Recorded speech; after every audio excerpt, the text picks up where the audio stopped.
17 तारिख में छेलागड़ छक निकट में ब्रह्मपुर पारला खेमुंडी जातीय राजपथ को अवरोध करी विक्षोभ प्रदर्शन करने को चेतावनी देइछंती।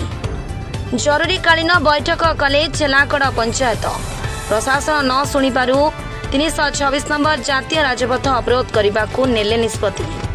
ए बैठक में छेलागड़ सरपंच डालिंब कमांग, नायब सरपंच डाबरागुड़ा, सरपंच जिगरिया रहित पुणी पूर्वतन बिजु जनता दलर जिला सभापति जगबंधु दास उपस्थिति रे बैठक करा जायतिला। तो सरकार डिजिटल इंडिया स्वप्न देखिथिबा बेले गजपति जिले में आज भी अनेक अंचल अच्छी जोंडी मोबाइल सेवा तथा इंटरनेट रो सुविधा पहुंची पारि नहीं, जहाँ वर्तमान समय रे एक बड़ समस्या भाव उभा होईछि। जिला उदयगिरी ब्लॉक छेलागड़, सियालटी, डाबरागुड़ा आदि पंचायत रे मोबाइल सेवा तथा इंटरनेट सुविधा आज जाए हो पारला नहीं। मोबाइल नेटवर्क उपलब्ध नथिबारु जरूरीकालीन चिकित्सा पई आम्बुलांस सेवारु वंचित होई लोकंक जीवन चली जाउछि।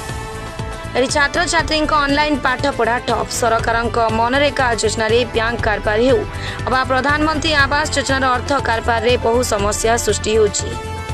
सरकारी योजनार तथ्य अपलोड होई न पारि एई सबु अंचल रे योजनार कार्यकारिता उपरे समस्या देखा देउछि। एने बारंबार प्रशासन को जणाइबा सह विभागीय अधिकारी निकटरू दौड़ी दौड़ी नयांत हेलेनी अंचलवासी, हेले कौनसी सुफल मिलु नथिबारु लोकंक मध्यरे बड़ धरणर असंतोष ताना बांधुछि। आज एही सबु अंचलर जनप्रतिनिधि बुद्धिजीवी एक प्रतिनिधि दल जिलापालंकु और एसपी को साक्षात करी समस्या संपर्क में आलोचना गत 2 तारिख में जणाइथिले। समस्यार समाधान हेउ नथिबारु आसंता 17 तारिख में छेलागड़ छक निकट में ब्रह्मपुर पारला खेमुंडी जातीय राजपथ को अवरोध करी विक्षोभ प्रदर्शन करने को चेतावनी देइछंती। जेबे पर्यंत अंचल में मोबाइल सेवा उपलब्ध नहेब सेते बेल जाए एभली प्रतिबाद जारी रहिब बोली कहिसंती अंचलर लोक प्रतिनिधि और बुद्धिजीवी। गजपति जिलूर टिकी लिमा रिपोर्ट पंचदूत खबर। डिजिटल इंडिया जो सरकार डिक्लेयर करती पिला सब नेट द्वारा काम हो, किंतु छेलागड़ डाबरागुड़ा नेट सियालटी नेट चलवा तो इंदिरावास निला ट्रक बोईक निला लोक मानक अंगनवाड़ी मैंने नौकरी कौटे 10 किलोमीटर 15 किलोमीटर दूर को जाकि नेट व्यवहार कर पोस्ट ऑफिस भी से भली इंदिरावास से भली पिला पढ़ापढ़ी से भली होपर बहुत दिन आलोचना समालोचना है गत 5 तारिख दिन आम जिलापाल को गोटे टीम जाए। मो ना पन्नीन रहित कानिकी पदर अंगनवाड़ी कर्मी।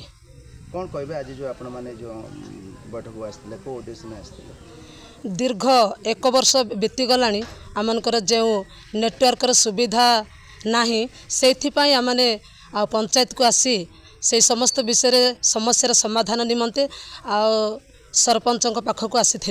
तो कौन कहे जो आपण मानकर नेटवर्क आसुना ए ऊपर ने कौन आलोचना करी? आमर जो नेटवर्कर असुविधा अच्छी जो द्वारा आमर जो ऑनलाइन काम गुड़ी को आमर उपराडू प्रेसर आसुची आ से ऑनलाइन काम करने समय आमने दीर्घ 12 किलोमीटर किंबा 6-7 किलोमीटर जाकि आमने ऑनलाइन काम करूचु। सर आपन परिचय? मो छेलागड़ पोस्ट मास्टर। कौन कहे जो आप बर्तमान आसी ऑनलाइन काम एत दूर आसी बस यार मुख्य कारण कौन रोचे? देखुं आज्ञा आजिकल सब डिजिटल हवाठू सब ऑनलाइन रे काम होची। मु छेलागड़ पोस्ट मास्टर हिसाब आज को दीर्घ 45 वर्ष है काम करुँची। ऑनलाइन सेवा बोलिकी मत छेलागड़ ठारू 4 किलोमीटर गोटे जगह को निर्दिष्ट जगह को जाऊ पड़ूला। छेलागढ़ नेटवर्क सुविधा नहीं, किंतु से 4 किलोमीटर दूर रे गोटे गछमूले बसी मत काम करिया पड़ूला। किंतु जेहेतु गछमूले वर्षा दिने काम करवाटा संभव नुह, तेणु छेलागढ़ ठारू दीर्घ 10 किलोमीटर ये छक छेलागढ़ छक जोड़ा कि आम मकापदा छक कहुए से आसी मत काम करिया पड़ुची। ए विषय बारंबार प्रशासन को जड़े आसुले सुधा बर्तमान सुधा कौन काम हो पारनी। गला वर्ष ये विषय ओटीवी प्रसारित होता, न्यूज फ्यूज मध्यम प्रचारित होता। ସେହି ସମୟରେ ତାଙ୍କର ଯିଏ ଉପର ଅଫିସର ମୋତେ ପ୍ରତିଶ୍ରୁତି ଦେଇଥିଲେ ଠିକ୍ 2 ମାସ ପରେ ଆପଣଙ୍କ ଛେଲାଗଡ଼ 4G ନେଟୱାର୍କ ସୁବିଧା ହେବ, ଆପଣ ଟିକେ ଅପେକ୍ଷା କରନ୍ତୁ। କିନ୍ତୁ ସେଠି ବର୍ଷେ ଉପରେ ବିତିଗଲାଣି, କୌଣସି କିଛି ସୁଫଳ ମିଳୁନି। ଆଉ କ'ଣ କରିବା, ଆଜିକାଲି ତ ସବୁ ଅନଲାଇନ୍ରେ କାମ ହେଉଛି। ମୁଁ ନୁହଁ। ଆଜ୍ଞା ଆପଣଙ୍କ ପରିଚୟ? ମୋ ନାଁ ହେଉଛି ଜଗବନ୍ଧୁ ଦାସ, ପୂର୍ବତନ ଜିଲ୍ଲା ପରିଷଦ ସଭ୍ୟ, ସମାଜସେବୀ ଆରବଦଗିରି। ସାର୍ କ'ଣ କହିବେ ଆଜିର ଏଇ ଯେଉଁ ଜରୁରୀକାଳୀନ ବୈଠକ ବସିଥିଲେ, କେଉଁ ଉଦ୍ଦେଶ୍ୟରେ ବସିଥିଲେ, କାହିଁକି ବସିଥିଲେ? ଦେଖନ୍ତୁ, ଆମର ଦୀର୍ଘ ବର୍ଷ ପାଖାପାଖି ହେଲା ଏ ଛେଲାଗଡ଼, ଡାବରାଗୁଡ଼ା ଏବଂ ଶିଆଳଦଟି ପଞ୍ଚାୟତ ଉପରେ ଯେଉଁ ନେଟୱାର୍କ ପାଇଁ ଆମର ଦାବି ରଖିଥିଲୁ ଜିଲ୍ଲାପାଳଙ୍କ ପାଖରେ ଏବଂ ଆମର SP ଗଜପତିକୁ ଲିଖିତ ଆକାର ମଧ୍ୟ ଦେଇଥିଲୁ ଏବଂ ଟାୱାର ବିଭାଗ, ଟେଲିକମ୍ ବିଭାଗର ବ୍ରହ୍ମପୁର ଡିଭିଜନ ଏବଂ ପାରଳାଖେମୁଣ୍ଡି ସବୁ ଆମର ସରପଞ୍ଚ ମାନେ ଜଣେଇଲା ସତ୍ତ୍ୱେ ମଧ୍ୟ ଆଜି ପର୍ଯ୍ୟନ୍ତ ଆମର ନେଟୱାର୍କ ଗୁଡ଼ାକ ଚାଲୁ ହେଲା ନାହିଁ। ତେଣୁ ଉପରେ ଆମେ ତ ଜିଲ୍ଲାପାଳଙ୍କ ପାଖରେ ଏବଂ ଆମର ଆରବଦଗିରି ତହସିଲଦାର, ଥାନା ସମସ୍ତକୁ ଆମର ପିଲାମାନେ ସବୁ ଦେଇଛନ୍ତି ଲିଖିତ ଆକାରରେ। ଆମର ଏଇଟା ଗୋଟେ ନିଷ୍ପତ୍ତି ହେଲା ଯେ ସର୍ବଦଳୀୟ ହିସାବରେ ଛେଲାଗଡ଼ ଗ୍ରାମ ପଞ୍ଚାୟତ, ଡାବରାଗୁଡ଼ା ଏବଂ ଶିଆଳଦଟି ଏଇଟା ଆଗାମୀ 17 ତାରିଖ ଦିନ 326A ଯେଉଁ ପାରଳାଖେମୁଣ୍ଡି ଟୁ ମୋହନା ମୁଖ୍ୟ ରାଜପଥକୁ ଅବରୋଧ କରିବା ପାଇଁ ନିଷ୍ପତ୍ତି ଆମର ଥିଲା। ଆଜି ଦେଖୁଛନ୍ତି ଆପଣ ଯେ ଗ୍ରାମ ପଞ୍ଚାୟତରେ ଡାବରାଗୁଡ଼ା ପଞ୍ଚାୟତ ଶିଆଳଦଟିରୁ ମଧ୍ୟ 2 ଜଣ ଆସିଛନ୍ତି। ଡାବରାଗୁଡ଼ା ଛେଲାଗଡ଼ର ୱାର୍ଡ଼ ମେମ୍ବର ଏବଂ ବୁଦ୍ଧିଜୀବୀ ସମସ୍ତେ ଅଛନ୍ତି। ଆମର 17 ତାରିଖ ଦିନ ଯେଉଁ ରାଜରାସ୍ତା ରୋକ କରିବା ପାଇଁ ଯେଉଁ ନିଷ୍ପତ୍ତି ହେଇଛି, ପ୍ରଶାସନ ପାଖରେ ମାତ୍ର ସମୟ ରହିଲା 5 ଦିନ। 5 ଦିନ ଭିତରେ ଯଦି 4 ଦିନ ଭିତରେ ସେମାନେ ଯଦି ଆମର ଚାଲୁ କରିଦେବେ, ତାହେଲେ ମଧ୍ୟ ଆମେ ଏଇ ଯେଉଁ ଏଇଟାରୁ ଆମେ ଓହରିବା ପାଇଁ ମଧ୍ୟ ଆମ ଲୋକକୁ ମୁଁ ନିବେଦନ କରୁଥିଲି ମଧ୍ୟ ଆପଣ ଦେଖିଛନ୍ତି। ଯଦି ସେମାନେ ତାଙ୍କ ଜିଦ୍ରେ ସେମାନେ ରହିବେ, ତାହେଲେ ଆମର 3ଟା ପଞ୍ଚାୟତର ଲୋକମାନଙ୍କର ଯେଉଁ ଜିଦ୍, ସେତେବେଳେ ପ୍ରଶାସନ ସେଇଟା ଦାୟୀ ରହିବେ। ଆଉ ଆଜ୍ଞା ଆପଣଙ୍କର ପରିଚୟ? ମୋର ପରିଚୟ ହେଲା ଛେଲାଗଡ଼ ଗ୍ରାମ ପଞ୍ଚାୟତ ସରପଞ୍ଚ ଡାଳିମ୍ବ ଗୋମାଙ୍ଗ। କ'ଣ କହିବେ ଆଜ୍ଞା ଆପଣମାନେ ଯେଉଁ ଆଜି ଜରୁରୀକାଳୀନ ବୈଠକ କରିଥିଲେ, କେଉଁ ଉଦ୍ଦେଶ୍ୟରେ ବୈଠକ ବସିଥିଲେ? ଆଜି ଆମର ଛେଲାଗଡ଼ ଗ୍ରାମ ପଞ୍ଚାୟତର ଜରୁରୀକାଳୀନ ବୈଠକ ଡାବରାଗୁଡ଼ା ପଞ୍ଚାୟତ ଏବଂ ଶିଆଳଦଟି ପଞ୍ଚାୟତ, ଛେଲାଗଡ଼ ପଞ୍ଚାୟତ ମିଳିତ ଭାବରେ ଆଜି ପ୍ରସ୍ତୁତି ବୈଠକ କରୁଛୁ।